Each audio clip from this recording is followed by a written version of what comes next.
Hello and welcome back to an hour with ABW. My name is Chris and I am your host once again for this ongoing summer series of ABW. If you didn't see the first one, shame on you, quite frankly, because there's nothing else to do, so you should be watching everything that anybody's putting out right now. But if you didn't, go back and have a watch. This series is basically where I have one guest and one guest only. I have 1 hour and 1 hour only. And we're just going to talk a bit of football. Some of it will be Arsenal based, some of it will be football based, some of it will be all sorts of random nonsense. But luckily for you tuning into tonight's show, it is very much about football. Of course, I need a guest in order to do this. Delighted to say, my friend, and indeed yours, Mr. Ross Bramble is back. Ross, it's been a while, my friend. How are you? I'm very well, thank you. I was kind of doing the mental math in my head earlier. The last time I did a podcast was the Super League. So was it that long ago? Last year? Feels like years ago, doesn't it, the Super League? So. It does, yeah. I remember all the fallout from that. Yes, for those people who may not know, Ross and I have worked together before. We did the Football Hipsters podcast, which it's still kind of there. We just haven't done any shows for a while because we had this thing called a pandemic, and then everybody's lives got thrown upside down, and then we could never make times work. But who knows? It may come back one day or another. For those people who maybe don't know you, Ross, do you want to just give people just a bit of introduction to yourself, who you support, and what your kind of interests are in the football sphere? Yeah, of course. So I'm a Southampton fan first and foremost. So not everything I'm going to know about today is going to be of interest to all of our Arsenal fans. But I'm a Southampton fan. Like Chris was saying, when we did the Football Hipsters podcast, I basically specialised in the Championship, League One and League Two, the EFL in general. It's always been, for me, the more interesting part of football, especially the English pyramid, is what's happening in the lower leagues. I've always thought the Championship is one of the best leagues in the world because it's dynamic and changes every year. Don't always get the same winner, don't always get the same losers, etc. So many stories in the EFL as well. So many crazy moments that you just don't get anywhere else. So I covered that a lot. But unfortunately, I dropped out of podcasting about, 7-8 years ago now. Primarily because partly because my team weren't doing as well as they used to be, and that always makes watching football harder. But yeah, I think it was around the Neymar transfer to PSG, that 220 million euro move, kind of made me go, is this what I still love about football? All this money and all these big transfers. So I took a step back from podcasting, but I keep my hand in, and I'd like to think I still know a thing or two. So that's me. Yeah. Absolutely, you do indeed. You would not be a guest otherwise, I promise you. Let's open up a bit on, and let's expand a bit on that thought process because it's always interesting to get your views on that. So, for you, was it almost like where I guess I'm a year off being less than a year off being 40 now, which is kind of hideous thought. But as I've got older, I will freely admit, my interests it sort of lessens a little bit. Not the love for your club, not your desire for your club to win or, your interest in the game, but just certain things, life gets in the way, family, job, etc. And things naturally prioritize them. But for you really, because I remember when we talked on the Hipsters, that Neymar transfer, it really was that thing for you, wasn't it? What was it that made you change, and how do you sort of view the modern game as we're in now with oligarchs and Russians and God knows what in control of clubs? I think the other thing for me was that I've always been. Let me restart that. The reason I fell in love with football in the first place was because of the kind of local connection you have with clubs. My family was never big into football. My dad absolutely hates it, and my mum grew up in a household that quite liked football, so just kind of has a passing knowledge of what happens, like with Southampton mainly. But it was my granddad that really got me into it, and that kind of emotional local connection is what I fell in love with football. The first game I ever went to was meant to be an under-23s game against Wimbledon. But on the day of the game, it got cancelled and moved. But we didn't know that. So we went down to the stadium to go and see it. And I burst into tears because I was 6, 7, 8 years old, heartbroken that I couldn't go and see my first Southampton game. And walking around the stadium, crying my eyes out. And one of the staff members at St Mary's said, well, hey, I know the game's been cancelled, but do you want to have a look around St Mary's Stadium? And that was one of my first big footballing memories. And it was that kind of local connection. It was people doing nice things for each other because they support the same club and they have the same interest and the same passion. I used to listen to the radio coverage where it would always be people who knew the club inside and out that would be talking about the club with that same passion that I had, that my granddad had, that my friends had.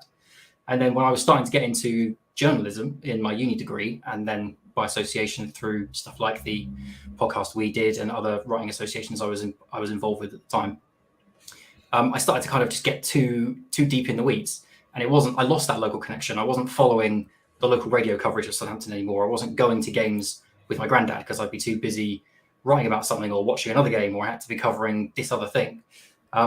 And just the longer it went on, the more I realised that the thing that I loved about football was further and further away, because I was covering stories like Neymar to PSG. Now, I'm a Southampton fan, right? I don't care that millionaire moves to another millionaire club and gets paid more millions than he did at previous millionaire club. That's not an interesting story to me. The away goal rule in the Champions League completely threw me for like the first 15, 20 years of my life, because I just didn't follow the Champions League. I didn't have any need to. I was a Southampton fan. What's the odds of us ever getting there? So I didn't care about the Champions League. I didn't care about the those kinds of rules and stuff. And the more I got involved with it from from a journalistic angle, the more I realised that what I loved about football was getting further and further away, because I was now covering countries that I don't know the first thing about, or player transfers that I don't know the first thing about. And like I say, it's a millionaires club at the top. And for me, that's such a detachment from what I loved about it. I loved going to League One grounds. A couple of years ago when I lived in Reading, I did a tour and I just went to random grounds. I went to the MK Dons Stadium and I watched them play Oxford. And I went to Reading to watch them play Derby, I think. And I went to Fulham to watch them play Nottingham Forest. And you get so much more lively action, so much more passion in the stands than you do when you turn Sky on and you see Man United versus Manchester City, which is meant to be this massive, gigantic battle between two mega clubs, and it's a boring 0-0 where the fans barely get off their feet. That disconnection was what really threw me. And the Neymar transfer was the first one where I just really went, man, you know what? The amount of money that's being thrown around, I don't want to be wading through this anymore. I just want to get back to what I love about football, which is Southampton primarily, but the spirit of competition, the fact that you never really know what's going to happen on the weekend. I can open my phone on a Saturday at 5:00 and I can see the Premier League scores and I can go, yeah, those all make sense. Oh, Aston Villa beat Chelsea 1-0, great. And then you scroll down to the Championship and it's like, wow, where did Derby 6, Blackpool 4 come from? That's what I love about the EFL and the Championship, and covering it on a grander scale and looking at the bigger nations. It just really disconnected me from what I loved about it. So I had to take a step back. And as for the development of football since then, it's not like it's improved. We've got more millionaires in bigger millionaires clubs. The Saudi Arabian takeover of Newcastle was an absolute disgrace. I'm sorry if there's any Newcastle fans in the chat that are saying, well, if Southampton had been taken over by Saudis, you wouldn't have a problem. Well, I would, unfortunately. It shouldn't have been allowed to happen. We've got another billionaire club in the Premier League, and in a couple of years' time, they'll be doing exactly what Man City are doing. Poor old Eddie Howe, he's not long for this world, I don't think. So yeah, I mean, the more football advances, the more money gets churned into it, the more it becomes 6 clubs fighting for the top spot, and then everyone else fighting for either table scraps or just hoping to stay in the league. That's all I've really got to enjoy as a Southampton fan these days, which is why I'm still watching the EFL. So. Yeah, that makes sense. And as Steph's just put in the chat, your passion really comes across there, and it's good to see, because, like you say, I think a lot of people feel the same way as you do, and there's certainly a lot of things I agree with in what you've said there. How do you feel Deep put the point in the chat a minute ago, and he said Haywards Heath Football Club, they're now the official team of Walk and Talk, which is the charity with a fight for men's mental health. The logo is going to be on the shirts next season. Naturally, I'm not a huge Harry Kane fan, but credit where credit's due. I tweeted this the other day. He puts his hand in his pocket to choose, or basically pays for whatever sponsor Leyton Orient want, as long as it's a charity on the shirt. And I think this year they're using Mind. Does it come down to those sort of good news stories? Is that the only way we can have like a clean game, if you will, when ultimately we know football's a business, we know it's going that way, but these small stories, is this the way that we can inject some good values into clubs? I think that's the way you carry on watching football without going mad. Being able to look down the lower leagues and seeing these nice, and even at the top end of the divisions. I don't want to say that no Premier League club or no Liga La Liga club has ever done anything nice for another club. Don't get me wrong, but I think those are the things that just keep us going and remind us that the top end of football isn't all bad. But equally, for every one of those, you get an instance like Derby County, Bury Football Club. There's always a trauma story somewhere in English football as well. And the reason there's a trauma story is because the money is sloshing upwards. And so many owners are taking over clubs looking for a quick buck, or looking to pour in 5 million, 10 million, 15 million in a transfer window to try and get a club up to the next division. It all goes wrong. Suddenly they want to bail out and the club's in freefall. So I would love to say that there's hope for the modern game and that things can turn around. But I think the honest answer is the more money that there is in football, the more money will be put into football. The more lucrative we can make it, the more people will want a slice of that pie. The one good thing that came out of the Super League was that it seemed, at least for a time, that there was an appetite for some level of change. Now, that bubble is well and truly burst. No one is talking about changing the top level of English football anymore. But there has to be wage caps. There has to be some sort of cap on spending in the Premier League if it's ever going to change. But trying to get those things through with major clubs holding so much power in some of those boardrooms and some of those meeting rooms is just fiction as far as I'm concerned. So unfortunately, I think football is just going to keep going until it bursts. I think it's like, any other market, housing market, whatever. It's just going to keep going and going and going until one day it pops. And then suddenly so many clubs beneath everyone are just going to go out of business. And then the top end, you're going to see floods of players suddenly wanting to leave this club, that club.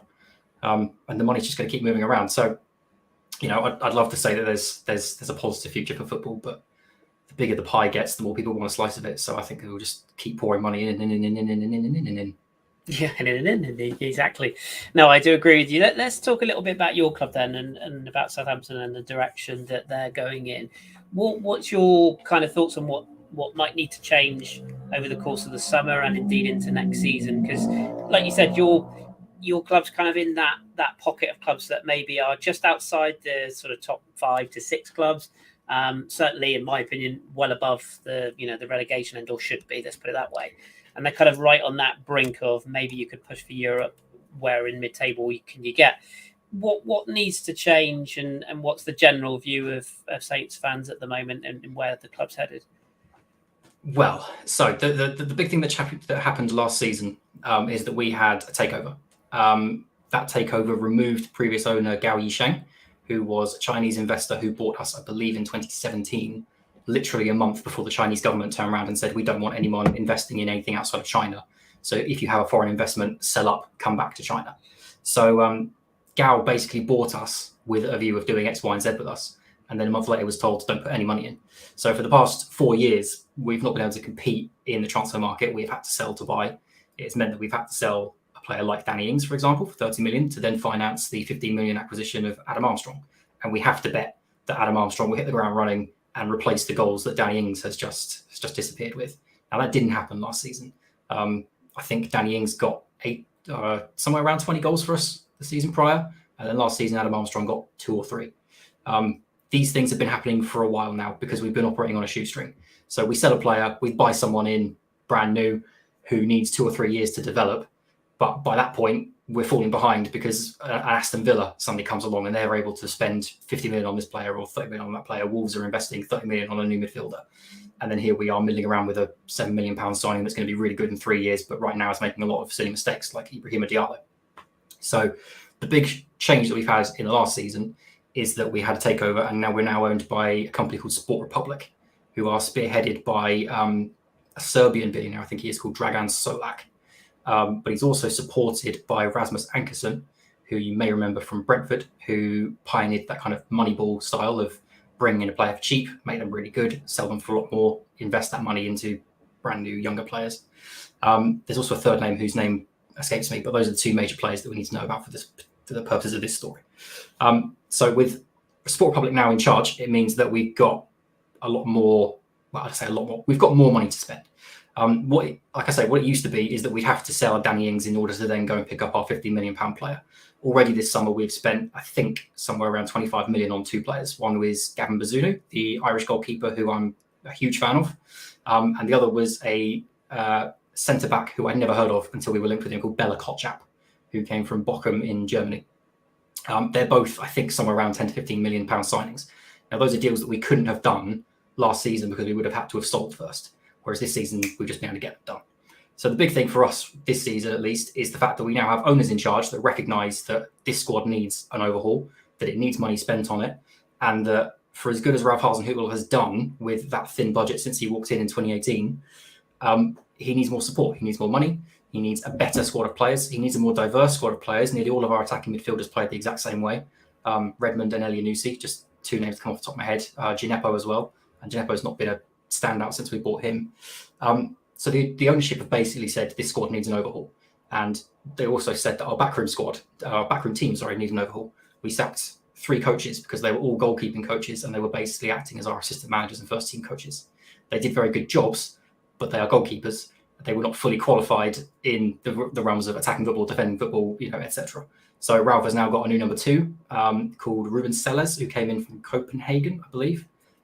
He's the assistant manager that has been credited with them winning the league last season and turning their fortunes around. I think they lost like 64 goals a season the previous year, and then he came in and they cut it down to something like 30 odd. So his credentials seem pretty good.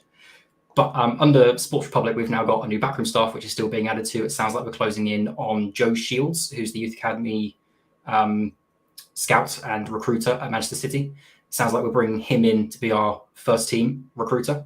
That sounds like it's nearly done. So the backroom staff is being overhauled. The on-field playing staff is being overhauled. Like I said, 2 signings so far.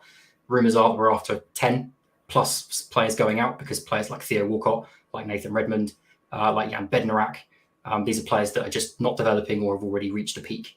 And we need to move on to get their wages free, etc. So this is a huge summer for us. The summer has started pretty well with the 2 signings that we've got in. We've been linked to some very exciting names. The question marks at the moment are A, how many more can we bring in? How many more do we need to bring in? And B, do we keep hold of James Ward-Prowse? Because if we don't, that's a huge keystone lost from this squad that right now can't afford to lose another one after losing Danny Ings last year. Yeah, I wondered about JDRP, because he's definitely one that whenever people say about like Calvin Phillips, we were talking about in a minute, maybe where he's going to Manchester City, and there's always that sort of batch of midfielders, and it's usually Declan Rice, James Ward-Prowse, Calvin Phillips. They're the sort of 3 that are talked about in that scenario. Tell you what does make me feel old there, Theo Walcott, he must be like mid-30s now, mustn't he? Which makes me feel incredibly I think. 33. Good God. Oh, it's nuts. I'm going to light the blue touch paper here slightly, because I just wanted to ask a question because it's relevant to where we are now. Loki wanted me to ask you what your thoughts are on Matt Le Tissier. I think it's probably fair to say that some of his views have been, how can I put this delicately, slightly out there. I think it's fair to say, somewhat controversial. I think I'm right in saying that he left Sky as a result of these views, or he was sort of politely asked to move on. He does continue. He was also removed as one of our ambassadors after that. Was he really? Okay, I must admit I didn't know that. What is it? I mean, do you feel like this is just the classic case of kind of older guy maybe had these views for many years, and all of a sudden because of social media it's leaked out now, or is it just a case that he's just kind of had a funny 5 minutes, or what do you make of it? Does it tarnish your kind of thoughts about him as a club legend? Because on the pitch he's always going to be that. Yeah, so I'll preface this by saying that I got into football properly in 2003, so I missed the Matt Le Tissier era. I think I just missed it. So I've obviously seen all the highlight packages. My granddad has told me 1,000 stories. I know how good Matt Le Tissier is/was for Southampton. So, I've got no ill will towards the man. He single-handedly kept us up for many seasons and stayed with us when he could have moved on. So he's always going to be a club legend, even if I didn't get to see him play myself. However, my number 7 would always be Ricky Lambert. That's the one I grew up with. He took us up through the leagues in the same way that Matt Le Tissier did, became an absolute icon for us. And in the same way that Matt Le Tissier did, ended up spouting some bizarre conspiracy theory about vaccines in the end as well, but that's another story. As for Le Tissier, though, I mean, I think it's always difficult because you want to say that you can split the personal from the professional, and you can look at the player that did all of this thing from your club, but you can also see him for the person that he is behind the camera. The thing is, I don't know what he's like behind the camera. I don't know a damn thing about Matt Le Tissier as a bloke. What I do know is that he has a very strange way of interacting with social media. What I do know is that I think some of the stuff he comes out with is genuinely meant to just be thought-provoking, and I'm just asking questions and seeing what the answers are and blah, blah, blah. And then he feels like he strikes a nerve and goes, there, I found a solution because I now know that this thought antagonizes this people. That's an interesting point. I think he genuinely does it because he's just spitballing. He's just asking questions. I think in his mind, that's all he's doing. The problem is that when someone tries to sit him down and say, right, the question you've just asked is very, very unpopular, controversial, is flat out incorrect, the conclusion that you've reached is wrong, he's not interested in that answer. He's just interested in, well, that's funny that you say that. Does that mean that it's actually something else going on? Do you mean you're paid by the Illuminati to have that view? And it's just like, I think he just gets himself in these weird rabbit holes. I've muted him on Twitter a long time ago. Like I say, he's not my number 7 at Southampton as much as he is a club legend. And I will always respect what he did for the club, but for what he's doing on Twitter now, I think it comes genuinely from his perspective, from a place of just asking questions. But I can't defend any of the stuff that man says. As soon as I saw him tweeting comparisons to the Holocaust, when he was talking about vaccines and stuff. It was like, right, I'm done. I can't deal with Maitland-Niles anymore. I'm not in the mood to deal with any of these kinds of conspiracy theories. So it's bizarre. It's strange that someone who moved around so little on the football field and headed so few balls is that mad at this age. But I think it genuinely comes from a place of curiosity. But he just doesn't know when he's found his answer. He keeps asking questions, even though you've already got the answer. Stop asking questions about this. It's you've got the wrong answer. He just keeps going. So yeah, down the proverbial rabbit hole. Speaking of rabbit holes, let's talk a little bit about kind of where we are right now in terms of we're June 26th.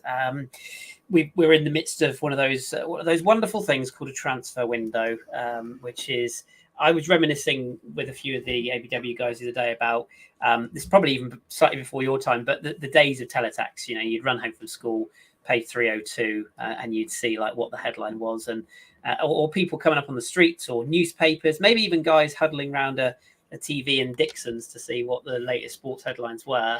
It's all very different now. You've got the likes of Fabrizio Romano is the one that jumps to mind. David Ornstein from an Arsenal perspective as well, where they break these stories.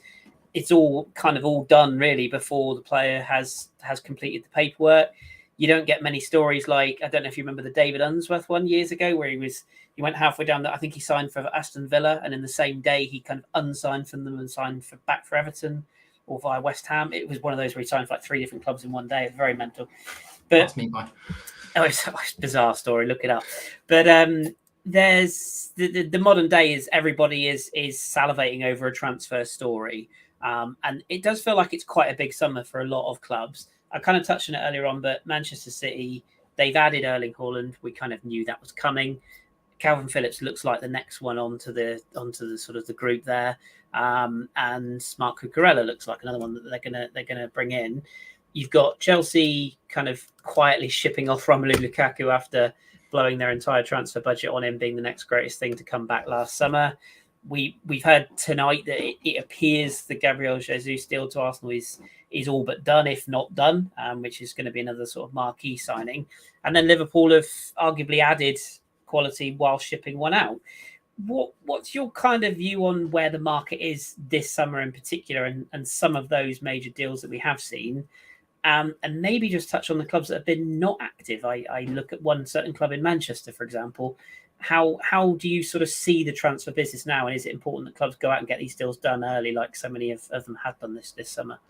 Yeah, I think Manchester City's business so far has been very, very exciting for them, not for me, because I think they're going to absolutely paste us every time we play them next season. But I think Manchester City's business has been, as far as perfect windows go, I think you can do much better than the window they're apparently having. If they get Cucurella and Phillips over the line. The transfer window that the club that I think is having one of the best transfer windows right now, and I say this without meaning to kiss arse, but honestly, Arsenal's transfer business looks pretty good from where I sit. I don't know all the players that are coming in. Like I don't know anything about Vieira, who's just signed. I've never seen him play.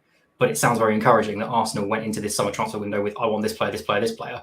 And you've already got 3 through the door with potential of 2 more. I think I've read in the papers or read online. So that's very encouraging. To get players in early is always the best thing for any club in a transfer window. Liverpool losing Mane was always going to be a big problem for them at some point. I was surprised it came this year, if I'm honest. I didn't think Mane would want to leave right now, but equally, he's won his Champions League, he's won his Premier League. It was probably a time of what else can I do here? Darwin Núñez is a name that I know, just by reputation more than anything else, but he sounds like a very good replacement there. It feels to me like this summer window is starting to make up for some of the COVID windows we had. And I know spending never really stopped during those COVID windows, and some of the multi-millionaire clubs were still churning out stupid amounts of money. But it feels like to me, this is the first window since COVID hit where players are moving around for normal, quote unquote, normal amounts of money. And we're seeing the kind of deals that clubs are willing to sanction because they can't afford to lose this player, because they're not going to lose 12 players to COVID next weekend and suddenly need to make sure they've got their reserves available to call up. So this feels like the first normal summer window we've had for about a year and a half now. Or, you know what I mean? Normal window, not necessarily summer window, because there's only been one. But yeah, it feels like the transfer market is starting to balance itself out again. Like I said, one of the more interesting transfer windows is Man United's, and the fact they've not made any significant move for any significant player right now tells me that either everyone's turning around to them and going, well, I've got better offers elsewhere. Or that right now the main priority is getting people out. I don't know if Ten Hag has had a chance to see the entire squad yet because of the way the holidays are broken and some players off on international duty with the Nations League and stuff. But yeah, I mean, the fact that Man United are inarguably one of the teams that needs the most work this summer, and however many weeks in, I think we're 4 or 5 weeks in now, still have not made any seismic moves. I'd be surprised if Christian Eriksen doesn't end up there. That seems like a bit of a no-brainer. But outside of that, I've barely heard any names. The only other name I've heard was Timber, who it sounds like Louis van Gaal got in the ear of and potentially told him not to go there. So, it's nice to know some people never change. But yeah, I mean, the summer transfer window, like I say, for me, it feels like the first window in a while that has felt post-COVID. And I think there's going to be more money splashing around, but why Man United have not got the checkbook out, I don't know. Yeah, it's weird when Frankie de Jong is the other one that seems to be doing the rounds at the moment. Sounds like he needs a lot of convincing, though, from what I've read. Yeah, it really does, doesn't it? What did you make of, speaking of Man United, what did you make of that sort of leaked situation of the new, I forget the guy's name, the chap who's come in as the new Woodward. I can't remember his name. I'll have to look it up. But he sort of was caught, quote unquote, on the by fans sort of recording him on his phone. And I was listening to a journalist, a Manchester journalist, and he was basically saying he doesn't really believe that this guy wasn't aware of what was happening, because the first thing you would do, he said like meeting them in a pub was risky in itself, but he knows why he's done that. He's trying to sort of curry that, I'm one of you lads, we want to be for the fans, and he gets that. But it's like the first thing you would do, and you having been through university, I guess you would know as well about being aware of your surroundings when in journalistic circles. Surely the first thing you do is you say, right lads, phones on the table, face up, on the record, off the record, yeah. Exactly, yeah. So do you think this is kind of a slightly clever PR move on his behalf to sort of almost do that? We're Man United, we can flex, we've got the money, we are going to do these things. But then equally, does it represent a bit of a risky factor? Because if they don't get the players they need, however good a coach Ten Hag is, getting a tune out of McTominay, Jones and Maguire is not easy for any coach, really, is it? Yeah, well, that's the thing, is if you've got no good news to share as someone working in football, then you should just keep your mouth shut, because football fans are only after the good news. If there is an attempt to try and curry favour with fans, I can see why you'd do it, just like in a pub setting. I think you're just having a laugh with your mates and just giving them the polite brush off. Of course, we're doing things in the background. Of course, we're going to spend £100 million on 3 players. But equally, if it's going to go out, in public, then suddenly you've written yourself a very big check that he now has to go and cash. And unfortunately, fans are very quick to follow rumour. You'll often see, even one of the Twitter accounts I follow for Southampton is called Saints Extra, and at the top of their Twitter page, they have a pinned tweet that kind of shows like a tier list of the sources across the summer window.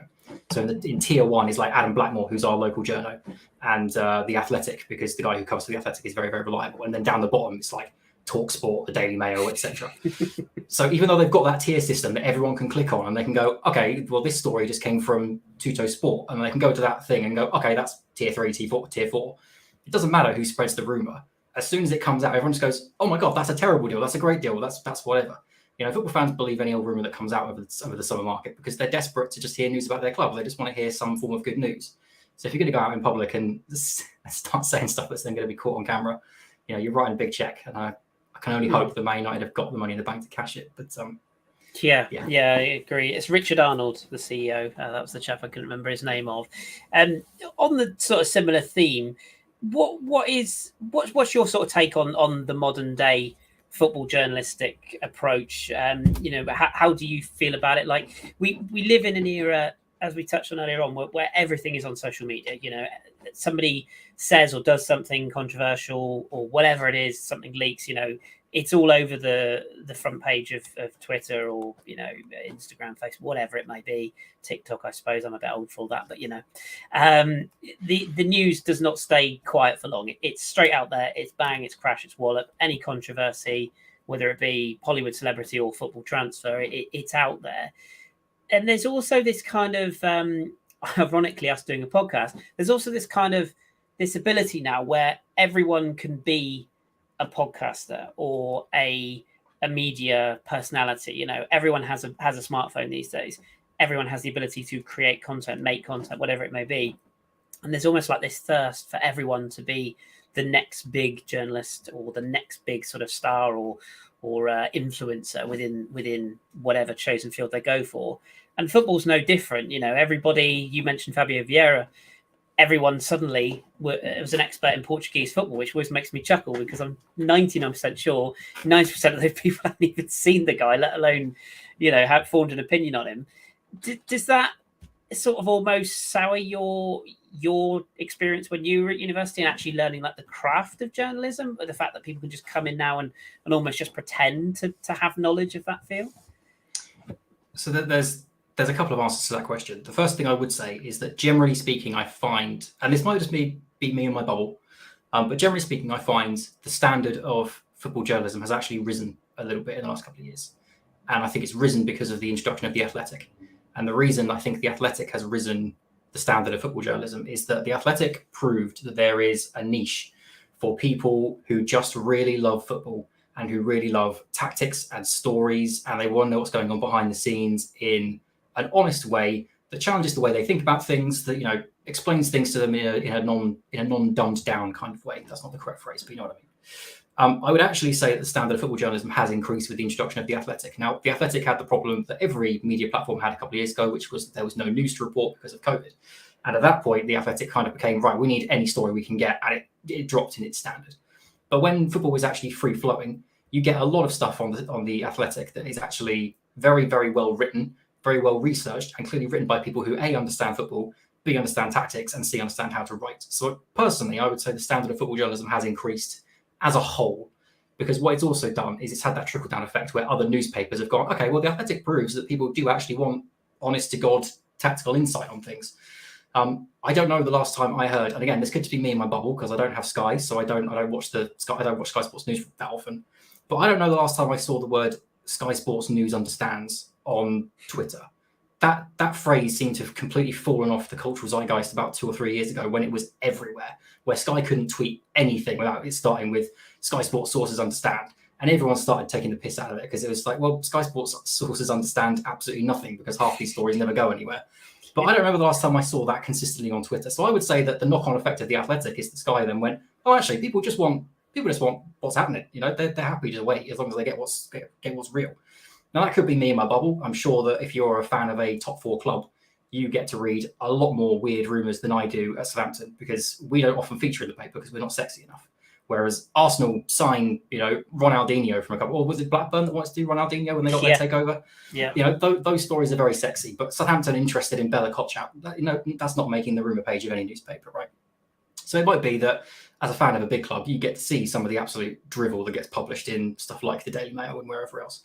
But generally speaking, I'd say that journalism on the whole has improved in the world of football. In terms of my own interest in doing sports journalism and how the accessibility of media has potentially influenced that, I think it's kind of a double-edged sword.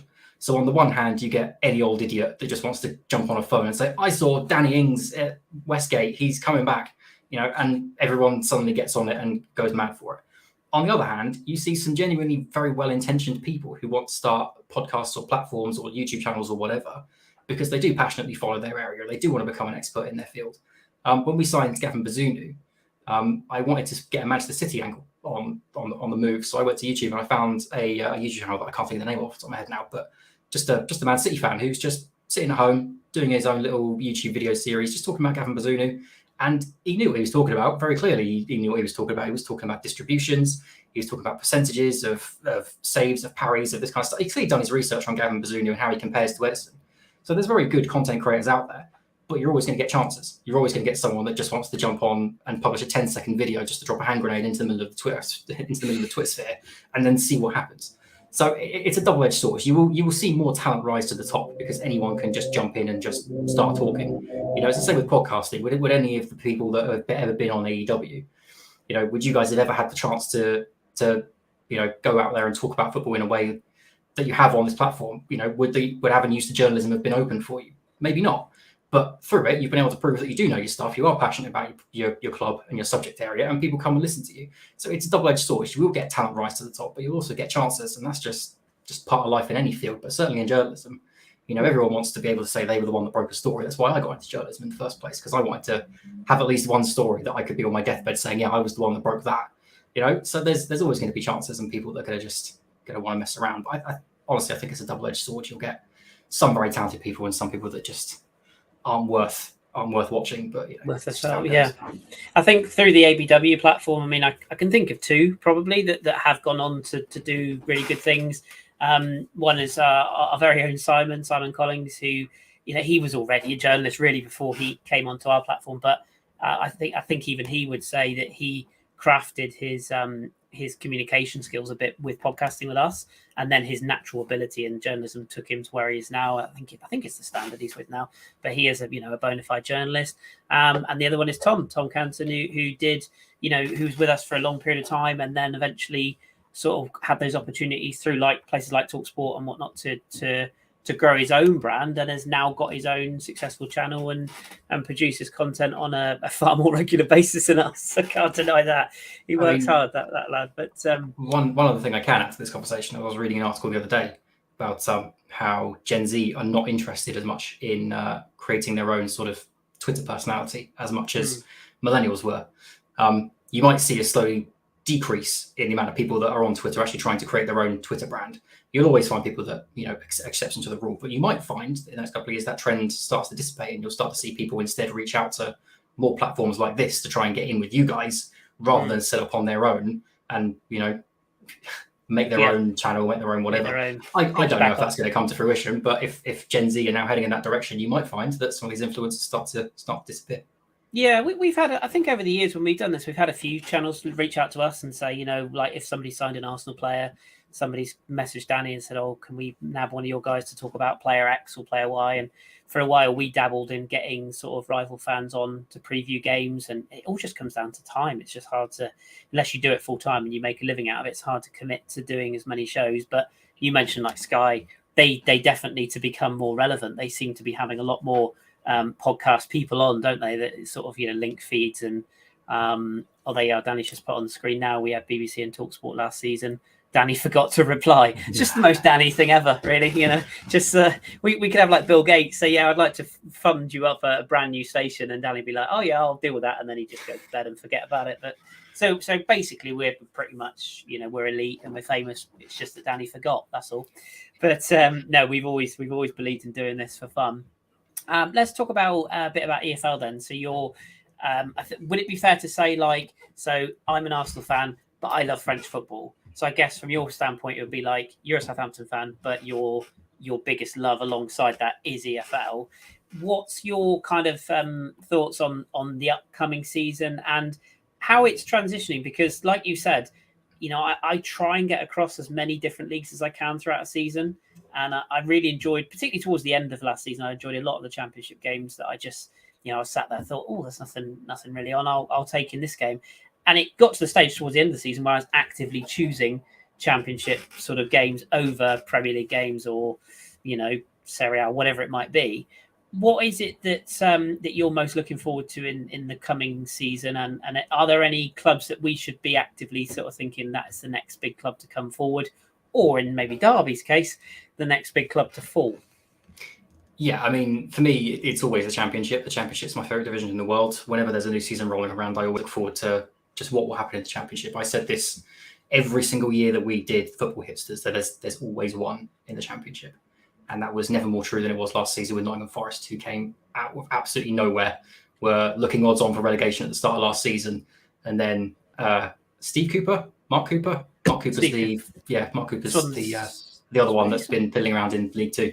Yeah. Steve Cooper is the Nottingham Forest manager who came in after leaving Swansea and walked into Nottingham Forest, who, if you'd followed Championship football even tangentially for the past 10, 12 years, you'll know the Nottingham Forest have consistently made a habit of just tossing all their good work away with 6 weeks to go. And Steve Cooper walked into that job and just in an instant seemed to make it look like the easiest job in the world, and suddenly got them promoted to the Premier League. So the Championship is always my favourite division because you just never know. There's always one that just comes out of nowhere that does something incredible and you just didn't predict at the start of the season. I wouldn't have had Nottingham Forest anywhere near the top six start of last season. But in terms of what's coming in the Football League, the reason I just turned away to make a note is because I reminded myself of another story from the Football League that I wanted to mention. Before we jumped on, I looked through the tables just to look at some of the clubs and some of the stories that I just can think of off the top of my head, and still managed to forget that Mark Hughes is currently at Bradford. So what the hell is going to happen there? I think that's his level. But he had about 13, 15 games for them last season and didn't do spectacularly. He's now going to have his first full season with Bradford. And I don't even know what to expect with Mark Hughes at Bradford, because he had an interview, I think, last week, where he basically said that after a couple of years away from football, he started trying to apply for jobs again. And they basically said, you've been out of football too long, we don't want you. So he was looking at Premier League clubs, Championship clubs, and they just basically said, no, you've been away too long, we're not interested. So he had to go to League Two with Bradford. Now, he says in his interview that he's up for the challenge and that it's not about the stature of the club or where they are in the divisions and in the pyramid, blah, blah, blah. I'm willing to bet he'll jump at the chance to move away from Bradford if someone comes in for him. But I completely forgot about that story until you started asking me that question. I went, oh my God, League Two. I forgot to mention Mark Hughes. So that's the reason I love the EFL, is there's so many stories like that. So if you look at League Two, there's Mark Hughes at Bradford. I got no idea which way that's going to go. I don't know if he's going to be like when Alan Pardew came to Southampton in 2009 when we were in League One. His next job was Newcastle in the Premier League, and he got them to 4th or 5th, or whichever position he ended up in, got them European football. Mark Hughes could have a renaissance like that. He could end up being picked up by a top-end Championship, low-end Premier League club if it goes well. If it goes badly, he's basically out of football for the rest of his life, because no one wants to have an ex-Premier League manager that then went to League Two and couldn't get the job done. So Mark Hughes at Bradford is a fascinating story that I just can't predict which way it's going to go. You mentioned Derby in League One. It's easily the biggest story that's going to come out of League One this season. I read today that a company called Close Development have had a bid accepted for the club, and the suggestion is they could have it tied up by Wednesday. If they do, then thank God, because Derby are that close to going out of business and have been for basically 6-8 months now. Obviously, Wayne Rooney left and resigned a couple of days ago as well. So Liam Rosenar, I believe, is the current interim manager. If they do end up bringing in, if someone does end up buying the club, do they keep Liam Rosenar? Do they go in for someone else? Are they going to have the money to do that? I believe they've currently got 5 players on the books, like 5 first-team players. Everyone else is youth academy. So if they're going to turn around that squad, they've got 6 weeks to do it. That's a lot of players you've got to sign in 6 weeks with a new chairman, potentially a new manager, and all the upheaval that's going to come from that. That's a huge job for everyone involved, Derby County. And I don't know which way that's going to go, because they might even be here next week for a start. But let's keep our fingers crossed if they do get a buyout. I don't know how much money that person's going to have. I don't know who's going to be interested in joining them initially. I don't know who they're going to be able to convince. So literally Derby County could go any direction. They could come straight back up, or they could go down again. So I got no idea which direction Derby are going in. And League One also this year has got Forest Green Rovers and Port Vale up in League One. I don't remember the last time Port Vale were in League One, but that's a huge jump for them. For as long as I've really been into the EFL, they've basically been League Two. So that's a nice moment for Port Vale to be League One. And Forest Green Rovers, their story is the first green club in football in England, has been a bit of a, I don't know if it's a fairy tale, but it's been one of those just oddity clubs and oddity stories that you kind of tune into every now and again when the BBC unleashes another, Forest Green Rovers only serve vegan burgers, and everyone goes, I don't want to do that. The wooden stadium and stuff like that. You only hear about them when they do something weird. But they're in League One this season. That's going to be a fascinating story. Do they have enough firepower to stay up? Are they going back down? And the higher they rise, the more prominent they become, the more their message spreads. How many more League One fans are now going to go to Forest Green Rovers on an away day and go, I really like the size of this. I really like the way this comes together. I'd be interested in my club doing something like this. Can they get up again? Can they get to the Championship? Can they get that media coverage and spread their message that way?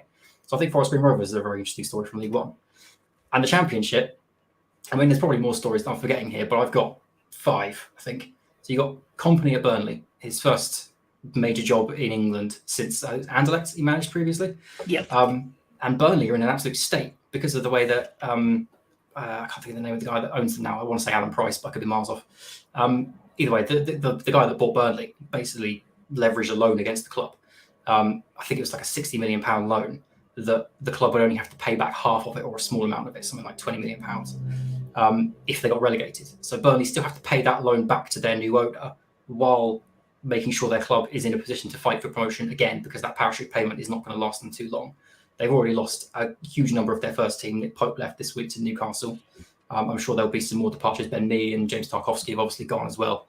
I've already seen they've bought someone in from MK Dons, whose name escapes me. And they're also linked with someone from Oxford. So it looks like they're going for much smaller deals from lower league clubs. I have no idea which direction Burnley are going in. I think Company is, from what I've seen from Anderlecht at least, a good steady hand, but I don't know if he's going to have the chops to get them straight back up, or if he's going to have the players to get them straight back up. The other huge one that I can't predict at the moment is Lawrence Bassini currently in talks to take over at Birmingham. Yeah. If you know the name Lawrence Bassini, you basically know he's mental. He shouldn't be allowed anywhere near a football club. I think he previously owned Watford and ran them into the ground. He tried to buy Bolton and very nearly got his hands on the club until he basically couldn't prove his funds. He's been interested in dozens of EFL clubs and not been able to get over the line. It sounds like Birmingham is finally the one he's going to get his hands on. He keeps saying he's going to be there for 3 seasons and only 3 seasons. He's going to put the money in. He's going to get them to the Premier League. And then after 3 seasons, he's gone. And that's all he wants to do in football. I got no idea if that's true. But the fact he was on a podcast before his deal was even signed, before he'd even got all the paperwork printed, let alone signed, he was on a podcast saying, yeah, I'm going to sack Bukayo when I take over and I'm going to go after this manager. He's mental. He shouldn't be allowed anywhere near a football club. But it's typical Birmingham that they're going to end up with Lawrence Bassini. So I have no idea which direction that club's going in. Blackburn Rovers, new manager, Tony Mowbray left after, I think, 5-6 years or whatever it was. He had a very long stint at Blackburn. Finally got them up to kind of playoff contenders. He left last season. They've now got in John-Jules Thomason, who I know is ex-player. I don't know his managerial record. But again, fascinating story because after last season, they should be able to build on that. But brand new manager, brand new environment for him to be in. I've got no idea which direction Blackburn are going to go in. Sunderland now back in the Championship. It's really nice to see them having their little revival. Finally got out of League One. I don't know if they're going to have enough to stay up, but Alex Neil is a very good manager at that level. He can do it, but whether or not he's got players to do it, I just don't know.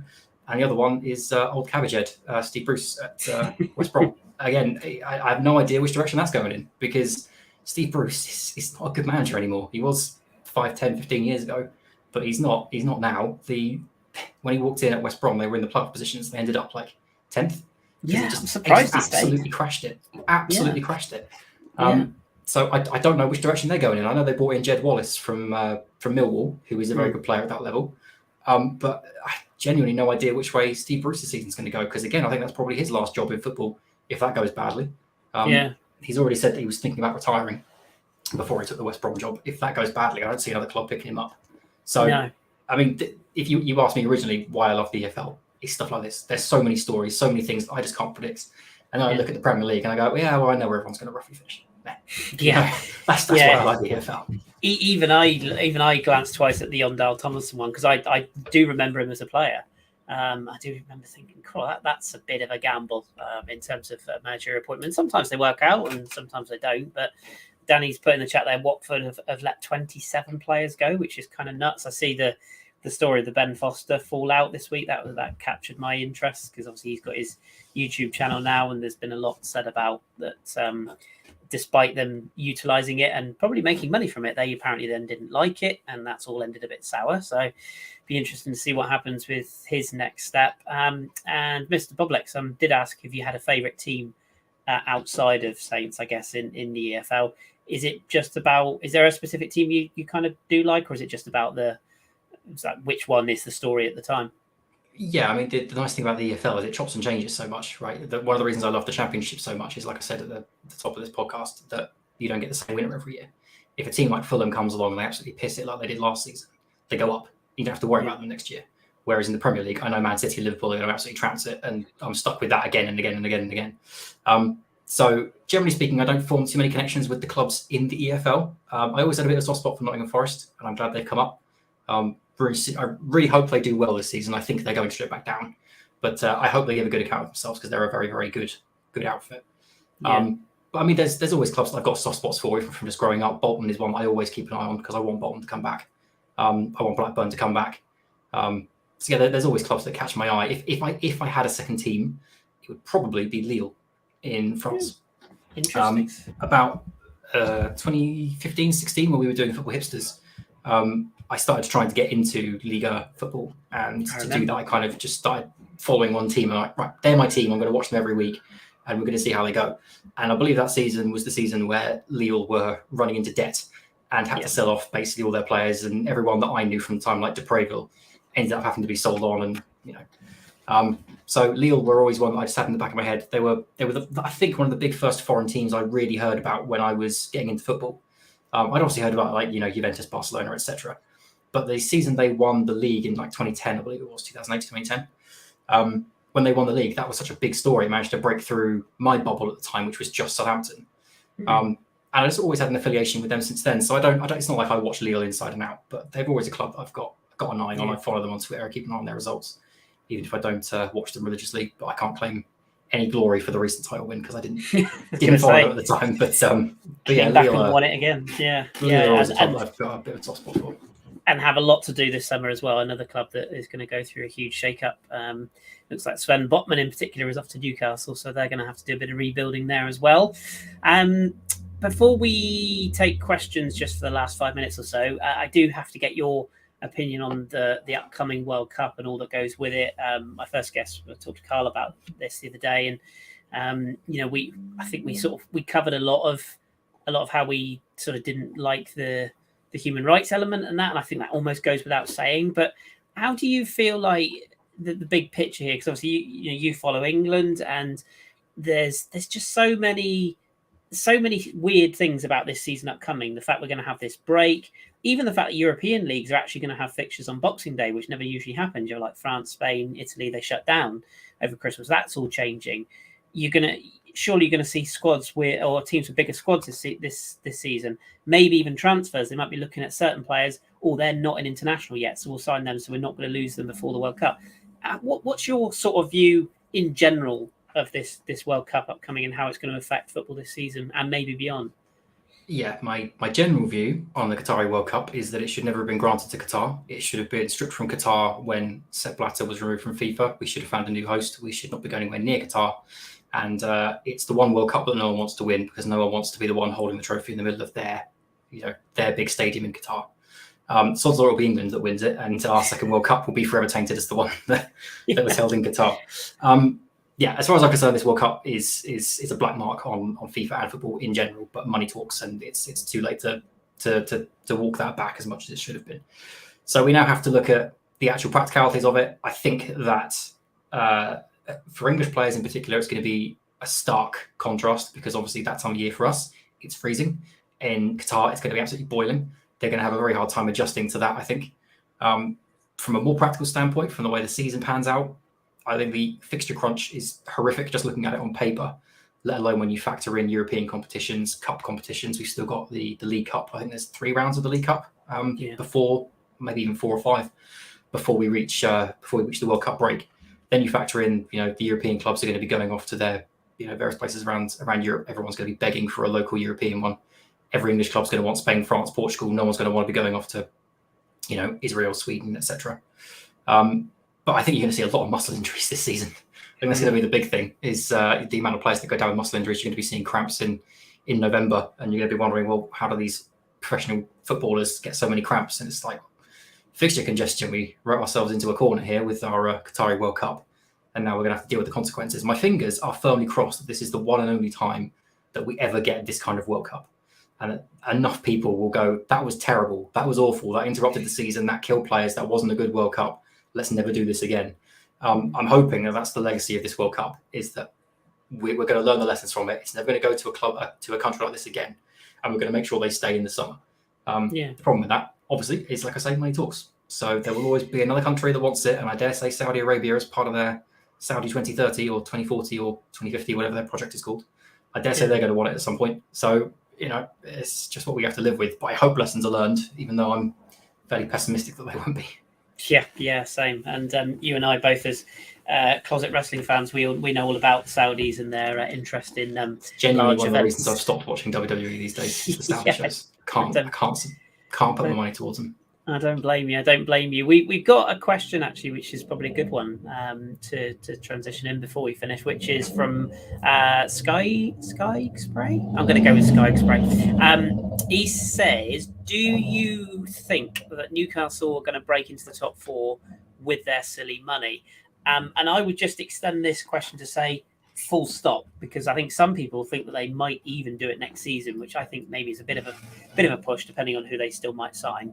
But in the course of the next 2 to 3 years, you touched on it earlier on, you just see them as being another Man City and another team that is just going to inevitably end up in the top 4.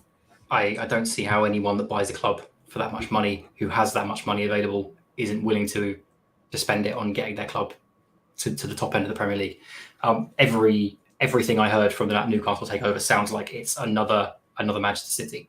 I said at the start of this podcast that Eddie Howe's probably not long for this world. The reason I think that is because he is the Mark Hughes to Newcastle's Manchester City. Yeah. He is there to stabilise the club, to create the firm bedrock upon which they will then build their title chase. But as soon as they reach a point where they go, no, you've done well there, Eddie, but you can't take us any further. You're not the man that's going to entice, someone like Orlan.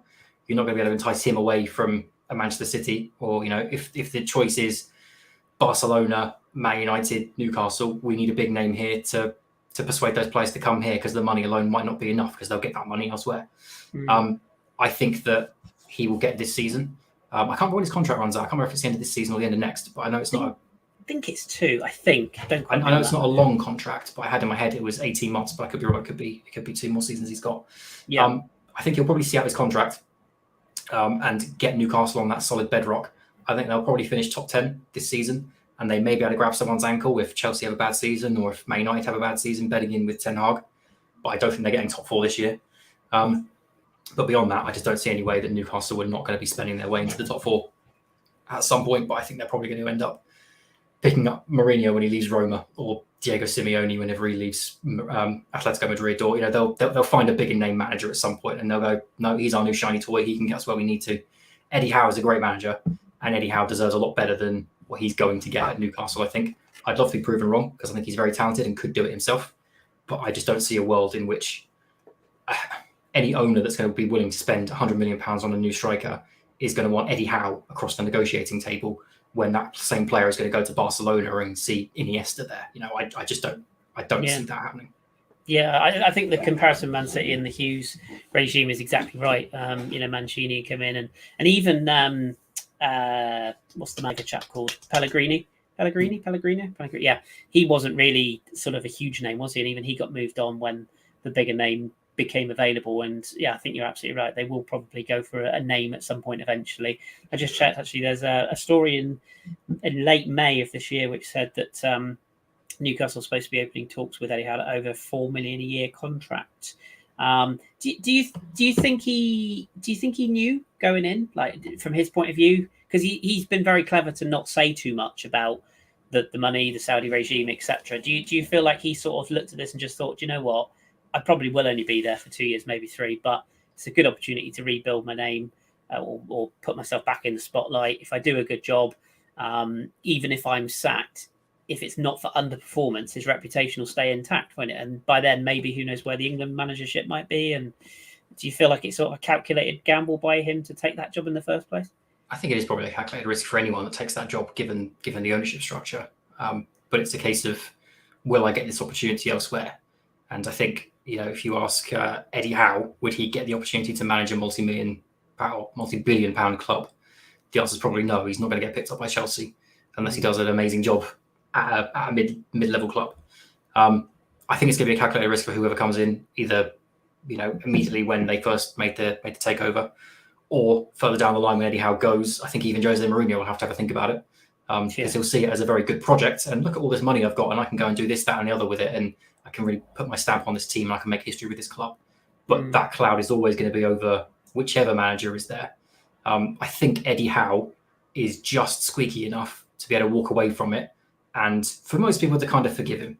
I think he's just nice enough for him to be at Newcastle for as long as he wants to be, and everyone to kind of forget that he made Newcastle very good off the back of all of this money. And I don't want to denigrate how well he did this season with them, because what he did with that squad, given where Steve Bruce left them, was already in itself very, very, very, very encouraging. If he does end up winning a cup with them, I think Eddie Howe is just nice enough, just squeaky clean enough, people to go, yeah, all right, well, he won the FA Cup with Newcastle, but he still won the FA Cup and we like him, so we'll give him another go. I think if Mourinho goes there, you'll obviously have people going, yeah, well, he only won the FA Cup because he was doing it with Saudi money. I think that's always going to be the trade-off. So I think Eddie Howe will be all right, whether he stays there long term or whether he only gets a couple of seasons. But it's going to be a moral question for whoever goes in there. And honestly, if the money's right, where do your morals lie? I can understand why any manager would end up going there, but it's very easy for me to sit here and go, well, it's incredibly immoral for the Saudi Republic to own Newcastle, because I'm never going to see a penny of that money. But if I was being paid $40,000 a week to manage them, then I can forget that for a little while. But that's how Saudi have made their money and got themselves on the world stage. So someone has to sort the cycle eventually.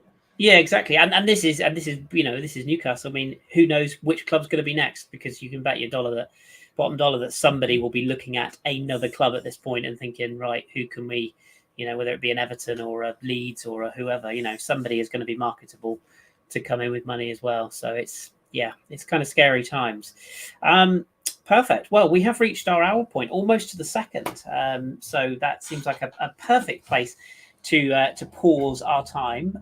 Thank you. There is the alarm. Thank you very much for your time, Ross. I really appreciate it. I think we're sort of planning this season to try and do a few more things like this, a little bit of cross-platformy bits and bobs. So naturally goes without saying that I'd love to have you back on again. But if people want to get in touch with you or just say hi to you or maybe ask you some bits about Southampton or whatever it might be, do you want to let people know where they can follow you Twitter-wise and that sort of thing? Yeah, I've only got Twitter these days, but you can find me at Ross Bramble on Twitter. If you're going to ask me football questions, please keep them light. If it's Southampton, I can give you a good answer. If it's EFL, I can give you a pretty good answer. But if you're going to ask me football questions, don't expect me to know much about what's happening in France. But when we inevitably draw, like, I don't know, Newport County away in the FA Cup, you just expect a barrage of questions at that point then saying, please, can you tell us all about the ins and outs of that team? So good luck with that. Perfect. Well, thank you for coming on, mate. Much appreciated. Obviously, it's been really fun to chat to you again. And Danny's just put your handle on the screen there. So thank you ever so much for coming on.